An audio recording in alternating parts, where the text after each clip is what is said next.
Hi, నమస్తే, బాగున్నారా? Myself Narayana Rao. Actually 22 years నుంచి నేను టీచింగ్ ఫీల్డ్లో ఉన్నాను. మెయిన్ సబ్జెక్ట్ వచ్చి మ్యాథమెటిక్స్. అయితే ఇందులో నేను తెలుగు మీడియం టీచ్ చేసినాను, ఇంగ్లీష్ మీడియం టీచ్ చేశాను. తెలుగు మీడియం కంటే కూడా ఇంగ్లీష్ మీడియం ఎక్కువ టీచ్ చేసినాను. అట్లని చెప్పాను తెలుగు మీడియం రాదని కాదు. కాకపోతే తెలుగు మీడియం కంటే ఇంగ్లీష్ మీడియం చాలా పర్ఫెక్ట్గా వస్తుంది. కాకపోతే తెలుగులో కూడా మ్యాక్సిమం మీకు అందరికీ అర్థమయ్యేటట్టు చెప్పడానికి ప్రయత్నం చేస్తాను. 2019లో ఆర్గనైజేషన్ స్టార్ట్ చేశాను అనమాట, Zeta learning centre private limited అని. అందులో భాగంగానే ఎన్ఎన్ఆర్ఈ అనేటువంటి ఒక పేరుతో ఇన్స్టిట్యూట్ రన్ చేస్తూ ఉన్నాను. నాకు యాక్చువల్లీ బోర్డు కంటే కూడా, అంటే స్టేట్ బోర్డు, సిబిఎస్ఈ వీటన్నిటికంటే కూడా ఎక్కువ కాంపిటేటివ్ ఎగ్జామ్స్లోనే ఎక్స్పీరియన్స్ ఉందన్నమాట. అంటే నా మెయిన్ సబ్జెక్ట్ వచ్చి ఐఐటి జేఈ అడ్వాన్స్డ్. దానికి ప్యారలల్గా ఇది చేస్తున్నాను. అంటే ఇవే కాదు, ఇవి కాకుండా ఐఏఎస్, మ్యాథమెటిక్స్ చెప్పుకున్నాను, గేట్ మ్యాథమెటిక్స్, ఇంజనీరింగ్ మ్యాథమెటిక్స్, ఇవన్నీ కూడా నేను టీచ్ చేసినటువంటి సబ్జెక్ట్సే. ఓకే, ఎనీవే మీరందరూ కూడా డిఎస్సి ప్రిపేర్ అవుతున్నారు కాబట్టి అందులో భాగంగానే టెట్ ఎగ్జామ్ కూడా రాస్తూ ఉన్నారు. So once again congratulations and all the best for your successful journey. And ఈరోజు ఈ క్లాస్లో ఈ సంఖ్యా వ్యవస్థ అనేటువంటి దానిలో ఒక చిన్న టాపిక్ గురించి మనం డిస్కస్ చేద్దాము. మీకు అందరికీ తెలిసిన విషయం, సంఖ్యా వ్యవస్థ అంటే ఇది దాదాపు 8 నుంచి 9 క్వశ్చన్లు వస్తాయి అన్నమాట. అంటే 10 లోపే ఉంటాయి, 8 నుంచి 9 క్వశ్చన్లు. మనం ఇది ఒకటి పర్ఫెక్ట్గా నేర్చుకున్నా కూడా కొంతవరకు మనకు హోప్స్ ఉంటాయన్నమాట. ఓకే, సంఖ్యా వ్యవస్థ మీద నాకు ఇన్ని మార్క్స్ వస్తున్నాయి అంటే మిగిలిన వాటిలో మనం కొన్ని ఎక్కువ స్కోర్ చేసుకోవచ్చు అనేటువంటి ఒక ఆశ అనేటువంటి కలుగుతుంది. అంటే దృఢ సంకల్పం అంటారు దాన్ని బట్టి ఇంకా మిగిలివి కూడా మీకు ఎలా అయితే మీకు అనుకూలంగా ఉంటుందో ఆ విధంగా చేసుకోవచ్చు. అయితే నేనైతే మొత్తం మ్యాక్సిమం ఉన్నటువంటి సిలబస్ అన్నిటి మీద కూడా వీడియోలు చేయడానికి ప్రయత్నం చేస్తాను. అందులో ఎంతవరకు వీలైతే అంతవరకు అనుకుంటున్నాను, కానీ మ్యాక్సిమం ట్రై చేస్తాను. ఒకవేళ 1-2 టాపిక్స్ అయినా తక్కువైనా కూడా అవి తర్వాత మళ్ళీ చేయడానికి నేను ప్రయత్నం చేస్తాను అన్నమాట. Okay, thank you very much. And ఇది చాప్టర్ పేరు సంఖ్యా వ్యవస్థ. ఈ సంఖ్యా వ్యవస్థలో మొట్టమొదటి వచ్చి మనకు ప్రాథమిక సంఖ్యావాదం అంటాం. ఈ ప్రాథమిక సంఖ్యావాదంలో మొట్టమొదటి మనం నేర్చుకునేది ఏంటంటే అంకెలు అంటే ఏంది, సంఖ్యలు అంటే ఏంది, అంకెలకి సంఖ్యల మధ్య ఉన్నటువంటి తేడా ఏంది. తర్వాత మనకు ఇప్పుడు ప్రస్తుతానికి వాడుకలో ఉన్నటువంటి సంఖ్యామానం ఏంటంటే దశాంశ సంఖ్యామానం అంటాము. దాని మీద కూడా కొన్ని ఎగ్జాంపుల్స్ ఇస్తాను. అందులోనే మనం ముఖ విలువ, స్థాన విలువ అనేటువంటి దాని గురించి కూడా మనం నేర్చుకుంటాం అనమాట. అంటే ఈ వీడియోలో, ఈ క్లాస్లో నేను మీకు చెప్పేటువంటిది ఏంటంటే అంకెల యొక్క నిర్వచనము, సంఖ్యల యొక్క నిర్వచనము, తర్వాత ముఖ విలువని ఎలా ఫైండ్ అవుట్ చేయాలి అంటే ఎలా కనుక్కుంటాము, స్థాన విలువని ఎలా కనుక్కుంటాము, తర్వాత సంఖ్యామానం ఇచ్చినప్పుడు దాన్ని ఎలా మనం విస్తరించి రాయాలి, అదేవిధంగా సంఖ్య ఇచ్చేసి దాని అక్షరాలు ఎలా రాస్తారు, తర్వాత అక్షరాలు ఇచ్చినప్పుడు సంఖ్యలో ఎలా రాయాలి, తర్వాత కొన్ని జతపరచడం అనమాట. వాటి మీద కొన్ని ప్రాబ్లమ్స్, ఎక్సర్సైజ్ ప్రాబ్లమ్స్ కావచ్చు, ఎగ్జాంపుల్స్ కావచ్చు, అంటే ఉదాహరణ ప్రాబ్లమ్స్, ఎక్సర్సైజ్ ప్రాబ్లమ్స్ అన్నీ కూడా క్లియర్గా మీకు నీట్గా అర్థమయ్యేటట్టు ఎక్స్ప్లెయిన్ చేస్తాను. ఓకేనా? అండ్ ఇందులో మొట్టమొదటి మనం తెలుసుకునేది ఏంటంటే అంకెలు. జనరల్గా మనం అంకెలు అంటే ఏం చేస్తాం, నార్మల్గా మనం వాడుతూ ఉంటాం కదా, 0, 1, 2, 3, 4, 5, 6, 7, 8, 9 అని. ఈ 0 నుంచి 9 వరకు ఏవైతే ఉన్నాయో వాటన్నిటిని కూడా మనం అంకెలు అంటాం. ఆ అంకెలను ఉపయోగించి రాసేటువంటి వాటిని సంఖ్యలు అంటాం. అంటే అంకెలను జతపరచగా వచ్చే వాటిని సంఖ్యలు అంటారని చెప్పవచ్చు, లేదా అంకెల యొక్క సమూహాన్ని సంఖ్యలు అంటారని చెప్పవచ్చు. ఇప్పుడు సంఖ్యలు కావాలి, ఉదాహరణకి 22 తీసుకున్నాము, తర్వాత 25, 125, 2132, ఇవన్నీ కూడా ఏంటంటే అందులో 2132 అని చెప్పాం కదా, 2, 1, 3, 2, 2, 1, 3, 2 అనేటువంటివన్నీ కూడా ఏంటంటే అంకెలు అనమాట. ఆ అంకెలు మొత్తాన్ని కూడా మనం జతపరిచాము. జతపరిచడాన్ని మనం ఏమంటున్నామంటే ఒక సమూహం అంటాం అనమాట. ఆ సమూహాన్ని మనం సంఖ్యలుగా తీసుకుంటున్నాం. ఓకేనా? సో ఇది మొట్టమొదటి నిర్వచనం అనమాట. దాన్నే మనం ఏమంటామంటే అంకెలు అంటాము. అంకెలు అంటే జనరల్గా ఏం రాయొచ్చు, 0, 1, 2, 3, 4, 5, 6, 7, 8, 9. వీటిని ఉపయోగించి రాసేటువంటి వాటిని మనం సంఖ్యలు అంటున్నాం. సో సంఖ్యలు దీన్ని ఎలా నిర్వచించాలి అంటే అంకెల యొక్క సమూహాన్ని సంఖ్యలు అంటారు, లేదంటే అంకెలను జతపరచగా వచ్చే వాటిని సంఖ్యలు అంటారని చెప్పవచ్చు. సో నిర్వచనము అంకెల యొక్క సమూహాన్ని సంఖ్యలు అంటారని చెప్పొచ్చు అనమాట. ఇది సంఖ్యల యొక్క డెఫినేషన్, నిర్వచనము.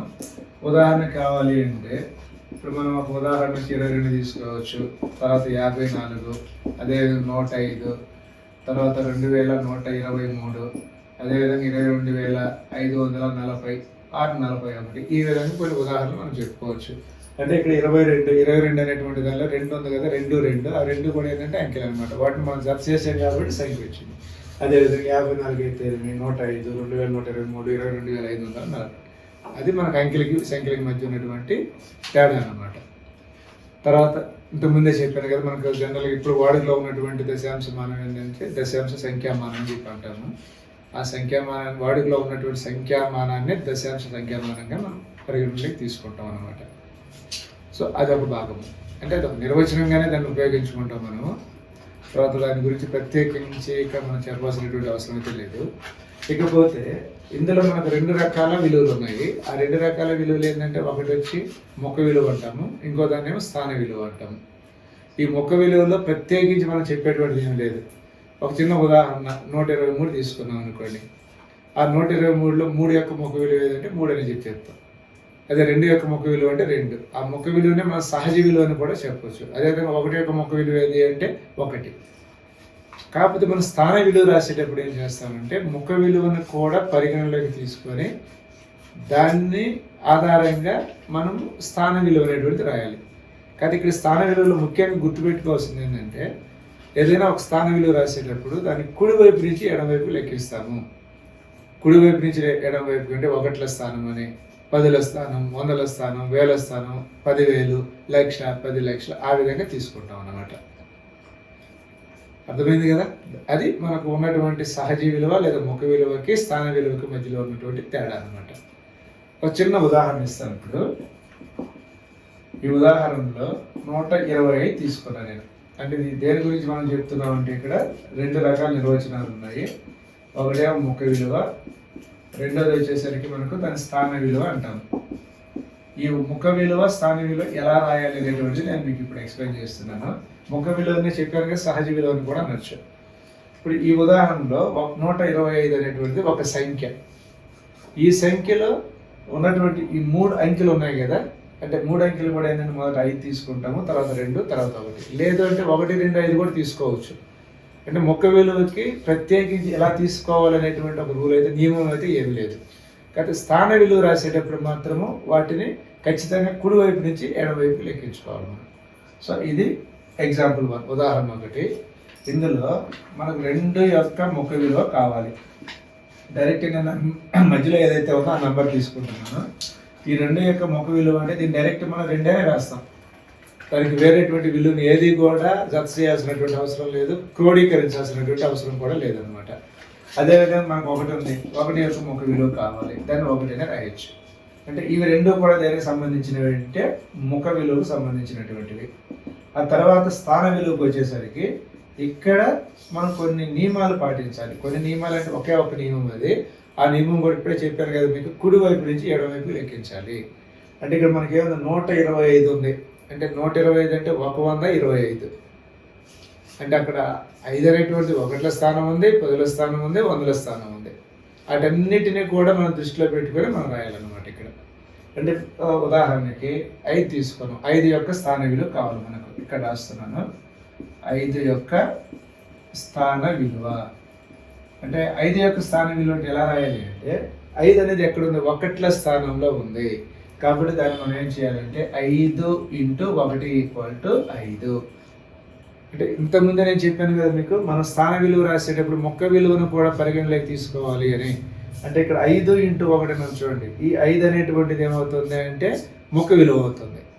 తర్వాత 1 అనేటువంటిది ఏ స్థానంలో అయితే ఉందో అది దాన్ని తీసుకుంటున్నాం అనమాట. అంటే 1ల స్థానంలో ఉంది కాబట్టి 1 అయింది. ఆ రెండింటిని గుణించగా, గుణకారం చేయగా మనకు వచ్చినటువంటి విలువ 5. దాన్నే మనం ఏమంటున్నాం అంటే 5 యొక్క స్థాన విలువ అంటున్నాం. అదేవిధంగా ఇప్పుడు 2 ఉంది కదా, మనకు 2 యొక్క స్థాన విలువ కావాలి. అంటే 2 యొక్క స్థాన విలువ కావాలంటే 2 అనేటువంటిది ఏ స్థానంలో ఉంది, 10ల స్థానంలో ఉంది. 1లు, 10లు, 100లు. అర్థమైంది కదా? సో 2 అనేటువంటిది మనకు పదుల స్థానంలో ఉంది. కాబట్టి ముందు మనం ముక్క విలువ రాయాలి, తర్వాత పదుల స్థానం కాబట్టి 10 రాస్తే అది వచ్చి మనకు 20 అవుతుంది. అదేవిధంగా మనకు 1 ఉంది, 1 యొక్క స్థాన విలువ ఈక్వల్ టు, మొదట ఏం చేస్తున్నాం మనం ఆ ముక్క విలువ తీసుకున్నాం 1 యొక్క ముక్క విలువ. తర్వాత 1 అనేది ఏ స్థానంలో ఉంది మనకంటే 100ల స్థానంలో ఉంది. కాబట్టి ఇక్కడ ఇంటూ 100 రాయాలి. 1 ఇంటూ 100 అంటే 100 అవుతుంది అనమాట. సో ఈ విధంగా మన స్థాన విలువ రాస్తాం. అది మన ముక్క విలువకి స్థాన విలువకు ఉన్నటువంటి తేడా అనమాట. సో ముక్క విలువ చూడండి, డైరెక్ట్గా మనం ఆ నంబర్ని రాసుకుంటూ వచ్చేసాం, అంటే అంకినే రాసుకుంటూ వచ్చాం. అదే మనం స్థాన విలువకి వచ్చేసరికి ఏం చేసామంటే ముక్క విలువను పరిగణలోకి తీసుకున్నాము. తర్వాత ఏ స్థానంలో అయితే ఉందో అది ఆ స్థానాన్ని కూడా మనం క్రోడీకరించి విలువను రాసుకుంటూ వచ్చాం అనమాట. ఓకే, ఇది ఉదాహరణ 2. ఇంతకుముందే మనం 100ల స్థానం వరకు తీసుకున్నాం. ఇప్పుడు నేను ఏం చేస్తుంటే 1000ల స్థానం వరకు తీసుకుంటున్నాను. అంటే 1, 2, 3, 4 అనేటువంటి ఒక సంఖ్యను ఇచ్చారు ఇక్కడ. ఈ 1, 2, 3, 4 అంటే 1234 అంటాం అనమాట. దానికి ముక్క విలువ ఎలా రాయాలి, స్థాన విలువ ఎలా రాయాలి అని క్లియర్గా ప్రతి నంబర్ కూడా, ప్రతి అంకెని కూడా తీసుకొని క్లియర్గా ఎక్స్ప్లెయిన్ చేస్తాను చూడండి. సో ఫస్ట్ వచ్చి మనం ఏం చేస్తున్నాం, మొదట ముక్క విలువ గురించి చర్చించుకున్నాం. ఓకే, అండ్ ఇందులో 4 తీసుకుంటున్నా. 4 యొక్క ముక్క విలువ, ముక్క విలువనే మనం సహజ విలువ అని కూడా చెప్పొచ్చు కదా. సో 4 యొక్క ముక్క విలువ అంటే ఎంత అవుతుందంటే 4 వస్తుంది. అదేవిధంగా 3 యొక్క ముక్క విలువ, దీన్ని కూడా 3 అని రాయొచ్చు. తర్వాత 2 తీసుకుంటే 2 యొక్క ముక్క విలువ కూడా మనకు 2 వస్తుంది. 1 యొక్క ముక్క విలువ అంటే అది కూడా మనకు 1 అవుతుంది. తర్వాత స్థాన విలువలకు వచ్చేసరికి ఇక్కడ విలువలు కొంచెం చేంజ్ అవుతాయి మనకు. సో ఇది సైడ్ హెడ్డింగ్ అనమాట, స్థాన విలువ. ఇందులో కండిషన్స్ అప్లై చేయాలి. కండిషన్స్ అంటే మనం ఏం చేస్తామంటే కుడివైపు నుంచి ఎడమవైపుకి లెక్కించాలి. అది ముఖ్యంగా మనం పరిగణలోకి తీసుకోవాల్సిన, గమనించాల్సింది ఏంటంటే అదనమాట. ఎడమవైపు నుంచి కుడివైపు తీసుకున్నామంటే మొత్తం ప్రాబ్లం కూడా పోయినట్లే. సో కుడివైపు నుంచి ఎడమవైపుకి 1ల స్థానము, 10ల స్థానం, 100ల స్థానం, 1000ల స్థానము.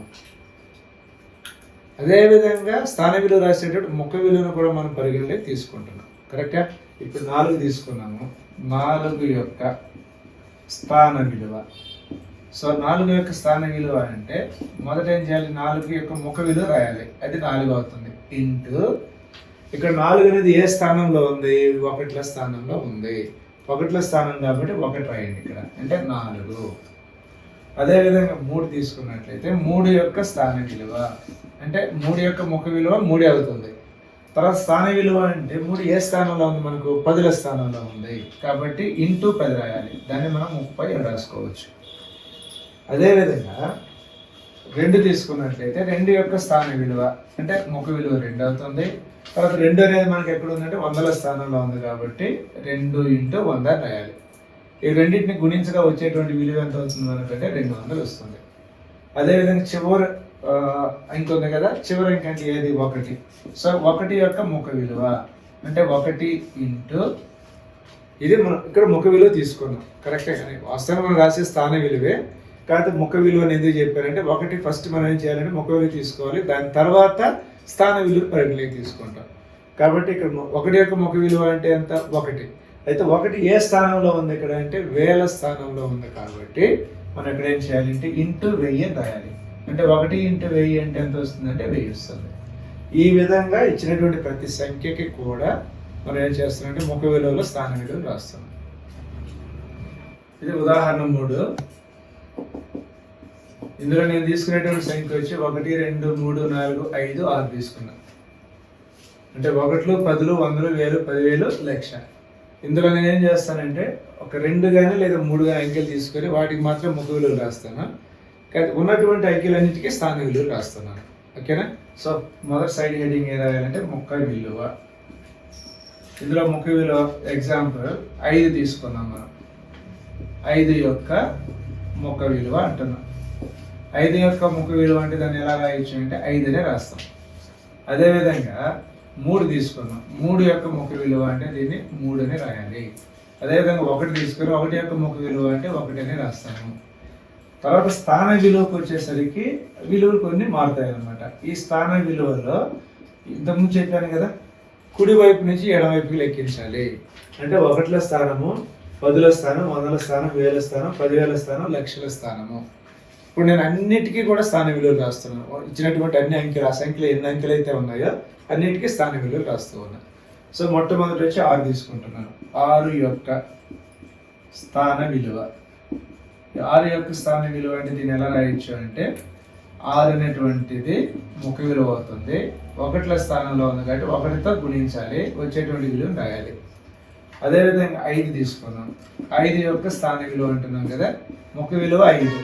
5 అనేది మనకి ఎక్కడ ఉంది, 10ల స్థానంలో ఉంది కాబట్టి 50 అని వచ్చింది. అదేవిధంగా 4 తీసుకున్నాం. 4 యొక్క స్థాన విలువ అంటే 4 ఇంటూ, ఇది 100ల స్థానంలో ఉంది కాబట్టి ఇంటూ 100 రాయాలి. ఈ రెండింటిని గుణించగా వచ్చేటువంటి విలువ వచ్చి 400 అవుతుంది.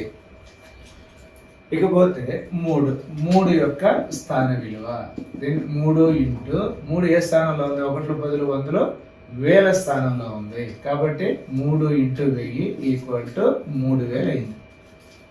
అదేవిధంగా 2 ఉంది కదా, 2 యొక్క స్థాన విలువ అంటే ముఖ విలువ 2 అవుతుంది. ఇది ఏ స్థానంలో ఉందంటే 10,000 స్థానంలో ఉంది కాబట్టి 2 ఇంటూ 10,000 అంటే ఎంత వస్తుంది మనకంటే 20,000 వస్తుంది. ఆ తర్వాత చివరికి వచ్చేసరికి 1 ఉంది కదా, 1 యొక్క స్థాన విలువ కావాలి మనకు. అంటే 1 ఇంటూ 1 ఏ స్థానంలో ఉంది అంటే లక్షల స్థానంలో ఉంది కాబట్టి 1 ఇంటూ లక్ష రాయాలి. 1 ఇంటూ లక్ష అంటే ఎంత అవుతుందంటే 1 లక్ష అవుతుంది. ఇదన్నమాట ఆన్సర్. సో ఈ విధంగా ఇచ్చినటువంటి ప్రతి సంఖ్యకు కూడా మనం ఏం చేస్తామంటే ముఖ విలువని స్థాన విలువని రాస్తాం. కాబట్టి మనకి ఎగ్జామ్కి వచ్చేసరికి అన్నీ అడగడం అనమాట. సింపుల్గా ఏం చేస్తాడంటే 123లో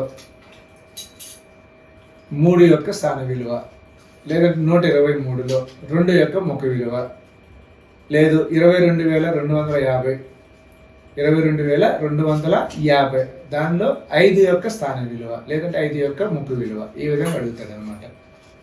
సో ఇది మన ముఖ విలువకి స్థాన విలువకు ఉన్నటువంటి తేడా అనమాట. సో తర్వాత ఇచ్చినటువంటి సంఖ్యని పదాలు ఎలా రాయాలి, దాన్ని ఎలా విస్తరించి రాయాలి అనేటువంటి దాన్ని ఎక్స్ప్లెయిన్ చేస్తాను. అది కంప్లీట్ అయిన తర్వాత కొన్ని ఎక్సర్సైజ్ ప్రాబ్లమ్స్ కూడా మీకు చెప్తాను అనమాట. ఇక్కడికి వచ్చేసరికి ఇది ఉదాహరణ 4. ఇందులో ఏం చేస్తున్నానంటే 1, 3, 5, 6 తీసుకున్నాను. అంటే 1356. దీని యొక్క విస్తరణ రూపం రాయాలి. విస్తరణ రూపం ఎలా రాస్తాము, చాలా ఇంపార్టెంట్ క్వశ్చన్ అనమాట. 1356 యొక్క విస్తరణ రూపము. సో ఈ విస్తరణ రూపం అనే దాన్ని ఎలా రాయొచ్చు అంటే, ఇప్పుడు చూడండి, మనకి ఇక్కడ 1 అనేటువంటిది ఏ స్థానంలో ఉందా, 1ల స్థానంలో ఉందా. తర్వాత 5 అనేటువంటిది 10ల స్థానంలో ఉందా. 3 అనేటువంటిది 100ల స్థానంలో ఉందా. 1 అనేటువంటిది 1000 స్థానంలో ఉందా. కాబట్టి దీనికి మనం 1కి స్థాన విలువ కావాలంటే ఎలా రాయాలి, 1 ఇంటూ 1000 రాస్తాం. 1 ఇంటూ 1000 అంటే ఎంత అవుతుందంటే 1000 అవుతుంది. ప్లస్ 3 అనేటువంటిది 100ల స్థానంలో ఉంది అంటే 3 ఇంటూ 100. 3 ఇంటూ 100 అంటే ఎంత, 300. మళ్ళీ ప్లస్ రాయండి. 5 అనేది ఎక్కడ ఉందంటే మనకు 10ల స్థానంలో ఉంది. 10ల స్థానంలో ఉంది కాబట్టి దాన్ని మనం ఎలా రాసుకోవచ్చు అంటే 5 ఇంటూ 10 50 అని రాస్తాం. మనకు 6 అనేది 1ల స్థానంలో ఉంది కాబట్టి 6 ఇంటూ 1 అంటే 6. అర్థమైందా? ఈ విధంగా మనం విలువను తీసుకోవాలి. లేదు ఇలా మీకు ఏదైనా కన్ఫ్యూజ్ అవుతున్నారు అనుకోండి, సింపుల్గా పని చేయండి. 1 ఉందా, 1 ఏ స్థానంలో ఉంది అంటే 6. మొట్టమొదటి 6 1ల స్థానంలో ఉంది కాబట్టి దీన్ని మనం ఏం చేయాలంటే 6 ఇంటూ 1 అని రాద్దాం. లేదంటే డైరెక్ట్ 6 అని రాసుకోవచ్చు. తర్వాత 5 ఉంది, 5 తీసుకున్నట్లయితే 5 ఇంటూ 10 అంటే 50 అవుతుంది. ఇక్కడ కాబట్టి ఇక్కడ ఈ విలువ కూడా రాసుకుంటాం లేదు. తర్వాత మనకు 3 ఉంది కాబట్టి 3 ఇంటూ 100ల స్థానంలో ఉంది కాబట్టి 300 వచ్చింది. తర్వాత మళ్ళీ మనకి ఇక్కడ 1 ఉంది, 1 ఏ స్థానంలో ఉంది, 1000ల స్థానంలో ఉంది. 1 ఇంటూ 1000 ఈక్వల్ టు 1000. ఇప్పుడు వీటన్నిటిని కలిపి రాద్దాం. 1, 3, 5, 6 ఈక్వల్ టు మొట్టమొదటి తీసుకుంటాను, లేదంటే ఇటువైపు నుంచే రాయొచ్చు, ప్రాబ్లం లేదు. అంటే 6, 50, 300, 1000 ఇలా కూడా రాసుకోవచ్చు. అర్థమైందా? లేదంటే ఇదే విలువను మనం ఎలా రాయొచ్చు అంటే మొట్టమొదటి ఏదైతే ఎక్కువ ఉందో దాన్ని తీసుకుందాం. 1000 ప్లస్ 300 ప్లస్ 50 ప్లస్ 6. ఈ విధంగా ఏదైనా ఒక సంఖ్య ఇచ్చినప్పుడు దాని యొక్క విస్తరణ రూపం అంటే ఇలా రాసుకోవచ్చు. అదేవిధంగా ఇంకో ఉదాహరణ, 24,372 యొక్క విస్తరణ రూపం అని అడిగాడు. సో ఈ విస్తరణ రూపాన్ని మనం ఎలా రాయొచ్చు అంటే ఎలా రాయగలము అనేటువంటి దాన్ని మనం చర్చించుకుందాం.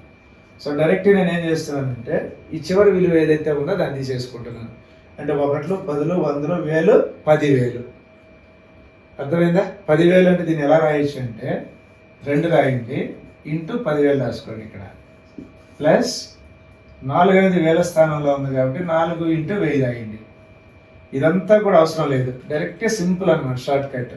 అదేవిధంగా 3 ఏ స్థానంలో ఉంది? 100ల స్థానంలో ఉంది కాబట్టి 3 ఇంటూ 100. తర్వాత 7 ఉందా? 7 అనేది 10ల స్థానంలో ఉంది కాబట్టి 7 ఇంటూ 10.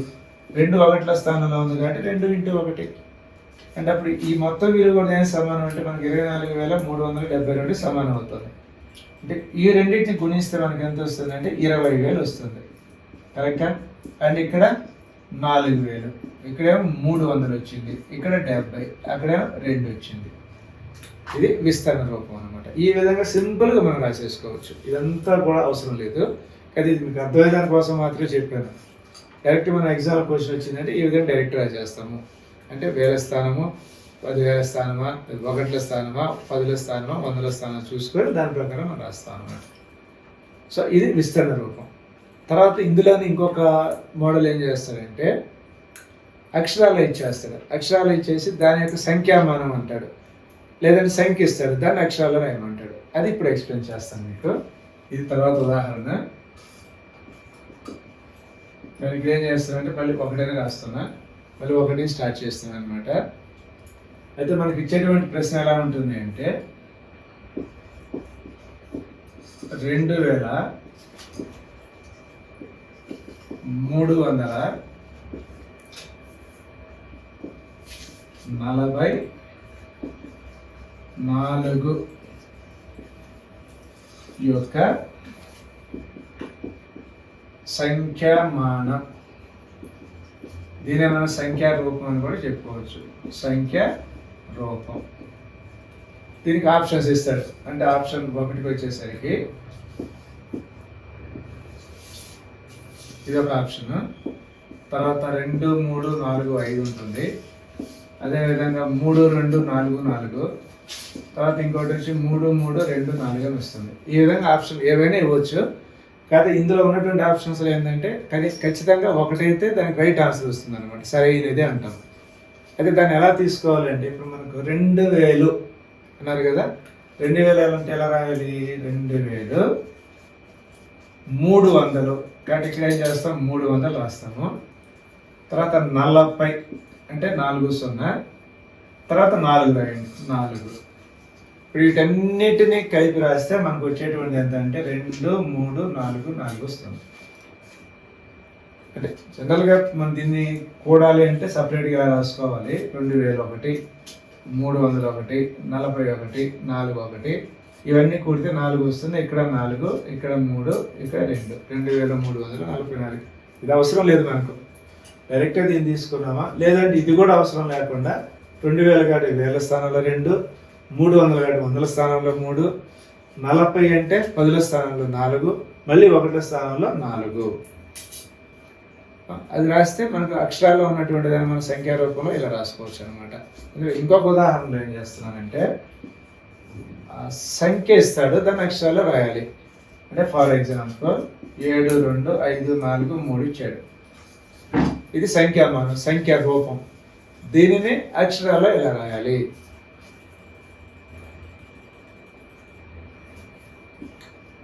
యొక్క విలువ అక్షర రూపంలో అంటారు. దీనికి ఆప్షన్స్ ఉంటాయి, కానీ నేను ఇక్కడ ఆప్షన్స్ ఏం తీసుకోవట్లేదు. ఇప్పుడు చూడండి మనకు 1, 10, 100, 1000, 10,000 కదా. అంటే ఇక్కడ మనకు 70,000 ఉంది, 2,000 ఉంది. అంటే 72,000 అవుతుంది. 72,543. అర్థమైందా? 70,000 ఒక 2,000.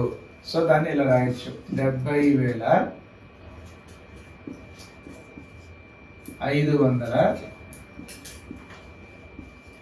10ల స్థానం 4 ఉంది కాబట్టి 40. చివరి 1ల స్థానంలో ఎంత ఉంది? 3. సో 43. ఇది అనమాట ఆన్సర్. ఇది మనకు ఇచ్చినటువంటి టెక్స్ట్ రూపంలో ఇచ్చినప్పుడు సంఖ్యామానంలో రాయడం, సంఖ్యామానంలో ఇచ్చినప్పుడు అక్షర రూపంలో రాయడం. ఇందులో ఈ ఫస్ట్ టాపిక్ అంటే ప్రాథమిక సంఖ్యావాదం అని ఉంది కదా, అందులో ఇవి కొన్ని విలువలు అన్నమాట. అంటే మనం ఇక్కడ ఏం నేర్చుకున్నామంటే అంకెలకి సంఖ్యలకి తేడా అయ్యింది, ముఖ విలువ ఎలా రాయాలి, స్థాన విలువ ఎలా రాయాలి, తర్వాత అక్షర రూపంలో ఇచ్చినప్పుడు సంఖ్యామానంలో ఎలా రాస్తాము, సంఖ్యామానంలో ఇచ్చినప్పుడు అక్షర రూపంలో ఎలా రాస్తాం అనేటువంటిది ఇక్కడ మనం చర్చించుకున్నాము. ఇప్పుడు దీని మీద నేను ఏం చేస్తానంటే చిన్న ఎక్సర్సైజ్లు కొన్ని ప్రాబ్లమ్స్ మీకు ఎక్స్ప్లెయిన్ చేస్తాను. అది ఎక్సర్సైజ్ అనమాట. That is next topic.